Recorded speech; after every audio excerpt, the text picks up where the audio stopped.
Wars do not end at the moment of impact. They end when belief collapses, when leaders realize that the future they were preparing for no longer exists. In August 1945, Japan did not immediately comprehend what had happened to Hiroshima. There was no instant surrender, no dramatic acknowledgement of defeat.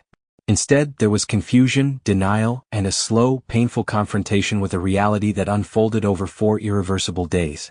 This is the story of those 96 hours, when silence carried more weight than explosions, when facts arrived too late to stop catastrophe, and when the most disciplined military state on Earth finally understood that the war had already slipped beyond its control. On the morning of August 6, 1945, a single American B-29 bomber appeared over Hiroshima. There was no massive formation, no prolonged air raid, no escalating warning. Just one aircraft, flying alone at high altitude, releasing a single object before turning back toward the sea. At 8:16 a.m., the city below was consumed in a blinding flash. In an instant, Hiroshima ceased to function, not as a military target, not as an industrial center, but as a living city. Yet in Tokyo the event barely registered. Early reports were fragmentary, confused, and incomplete. Hiroshima's radio station had gone silent, but silence had become normal.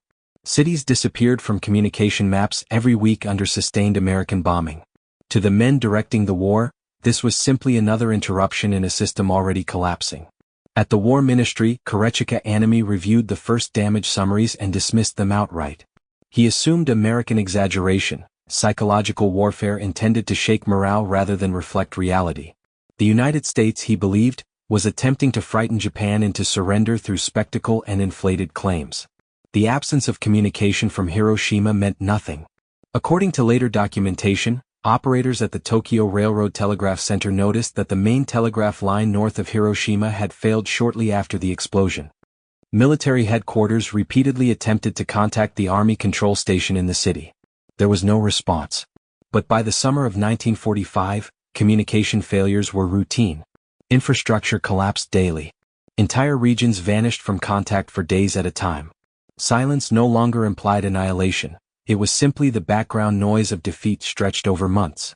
This mindset did not exist in isolation. In March, American firebombing had turned Tokyo into an inferno, killing more than 100,000 civilians in a single night. Entire neighborhoods vanished, yet Japan continued fighting. Compared to that devastation, Hiroshima did not initially stand out. When scattered reports began filtering and describing extraordinary destruction or a new type of bomb, the Imperial War Cabinet dismissed them as rumor, panic, or the result of a particularly severe incendiary raid. Anami's reaction, later recorded by those present, reflected this certainty. The nature of the weapon did not matter. Japanese spirit would endure. The Americans could not win through terror alone. That confidence endured for 2 days. By August 7th, uncertainty could no longer be ignored. Tokyo ordered a formal investigation and dispatched a team led by Lieutenant General Seizo Arisu to determine what had happened. Almost immediately, the scale of the problem became clear. There was no way to fly into Hiroshima. The airport had effectively vanished. Rail access was impossible. The tracks leading into the city ended in twisted metal miles from the urban center. Roads were destroyed, bridges erased. The team had no choice but to walk. The approach to Hiroshima unfolded in stages that defied comprehension. At first, buildings showed shattered windows and scorched walls. Then entire structures lay collapsed, crushed as if by invisible weight. And finally, there was nothing at all, no recognizable cityscape, no streets, no landmarks. Just open ground covered in ash, shadows burned into stone, and the remains of nearly 90,000 buildings reduced to nothing. What the team documented was not merely destruction, but a pattern of destruction unlike anything Japan had seen before. Their report described a fireball nearly a mile wide, blast effects extending more than 4 miles, and thermal radiation intense enough to ignite flammable materials far beyond the center of detonation. This exceeded the known limits of conventional warfare. Still, doubt remained in Tokyo. Was this truly a revolutionary weapon, or simply the largest explosive ever constructed? The difference mattered. A single extraordinary bomb could be dismissed as an unsustainable anomaly. A new class of weapon meant the war itself had changed. To resolve that question, Japan turned to the one man who could not be deceived. Yoshio Nishino was Japan's leading nuclear physicist, the scientist who had spent years attempting to unlock atomic energy for military use. He knew exactly what evidence to seek. On August 8, Nishina entered Hiroshima carrying a Geiger counter. The answer confronted him immediately. Elevated radiation levels inconsistent with chemical explosions. Isotope signatures unique to nuclear reactions. Blast patterns matching an airburst detonated at optimal altitude for maximum destruction. Every measurement told the same story. This was not chemistry magnified. This was matter converting directly into energy. Nishina's report to the War Cabinet was devastating in its simplicity. The United States had achieved uranium fission. More critically, based on American industrial capacity, this achievement could not be singular. He estimated that at least 3 atomic bombs had already been produced, with more likely to follow. That assessment shattered Japan's remaining strategic assumptions. One bomb could be dismissed as a miracle weapon. Multiple bombs meant mass production. It meant Japan's remaining cities could be erased systematically, without invasion, without warning, and without resistance.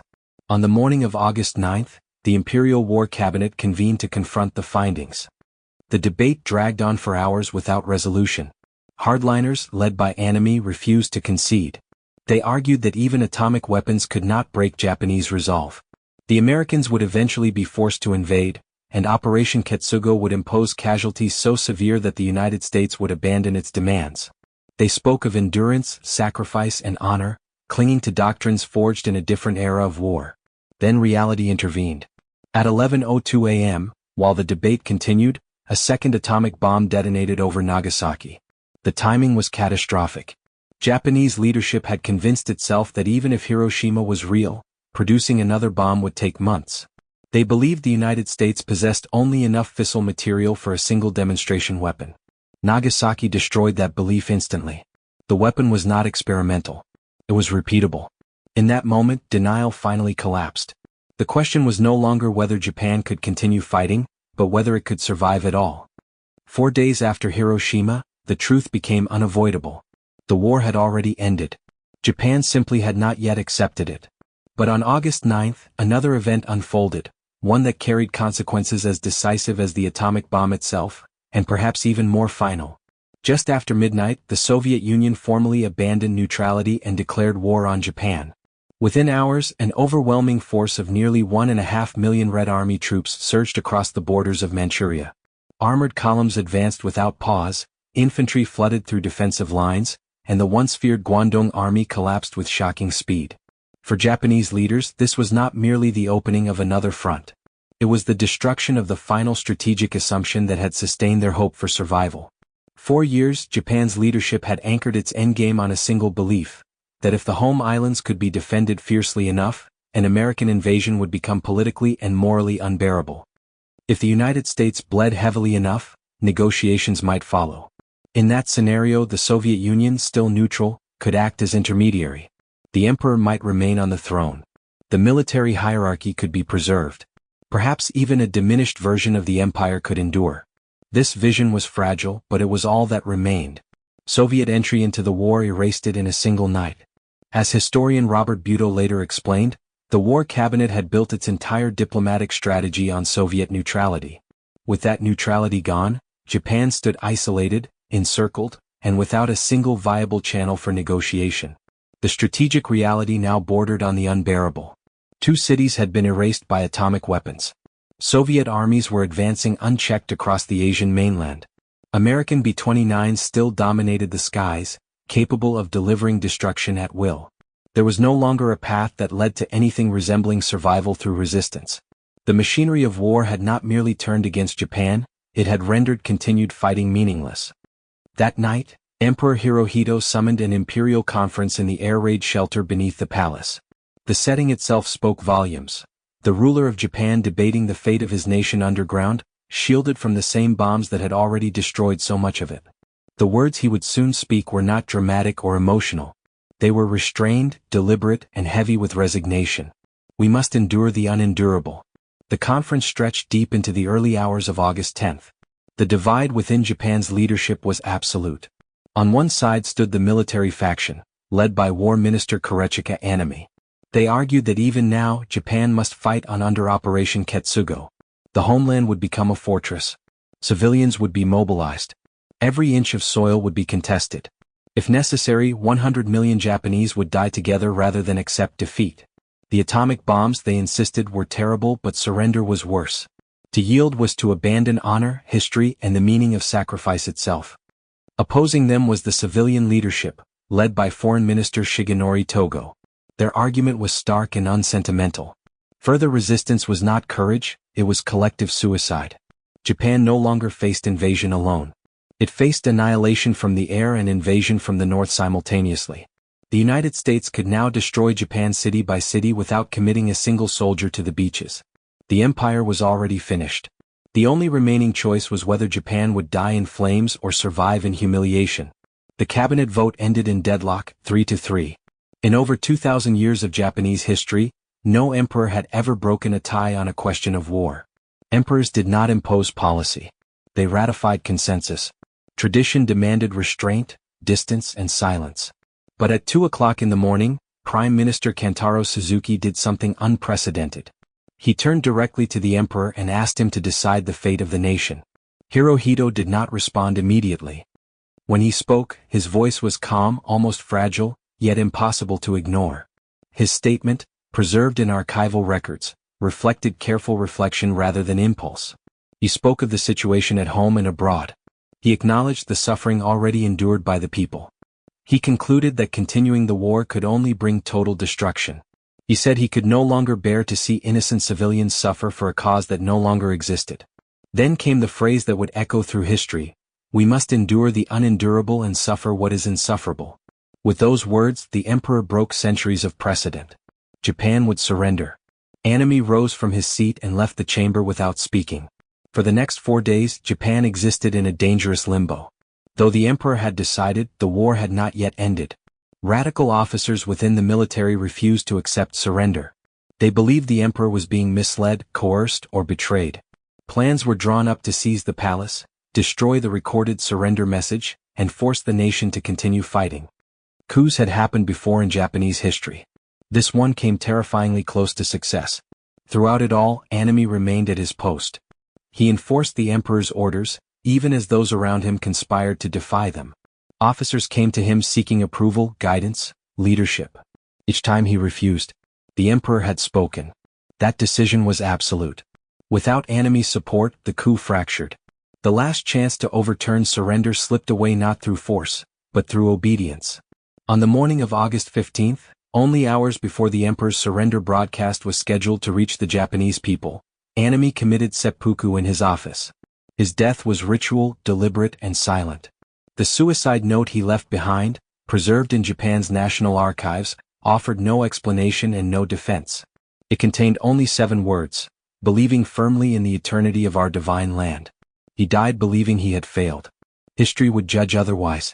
His final act was not defiance, but compliance, ensuring that the emperor's decision would stand and that the war would truly end. At noon that day, the jewel voice broadcast echoed across the nation. For the first time, the people of Japan heard their emperor speak. His voice was distant, formal, and scientific in tone. Many listeners struggled to understand the archaic language, but the meaning was unmistakable. The war was over. Japan had lost. The broadcast lasted less than 5 minutes. The atomic bombs were mentioned only once, described carefully and without emotion. The enemy, Hirohito said, had begun to employ a new and most cruel bomb, the power of which to do damage was incalculable. 1 weapon. 2 cities. 4 days of realization. 96 hours from denial to acceptance. A nation prepared to sacrifice every civilian in defense of the homeland brought to its knees not by invasion, but by the sudden understanding that resistance was no longer physically possible. Germany's Tiger tank failed because perfect engineering collided with imperfect reality. Imperial Japan failed for the opposite reason, an imperfect strategy confronted by perfect destruction. On August 6th, War Minister Anami laughed at reports of an American superweapon. On August 15th he was dead. Not because he lacked courage, but because a physicist walked through radioactive ruins and confirmed that the war Japan had prepared to fight no longer existed.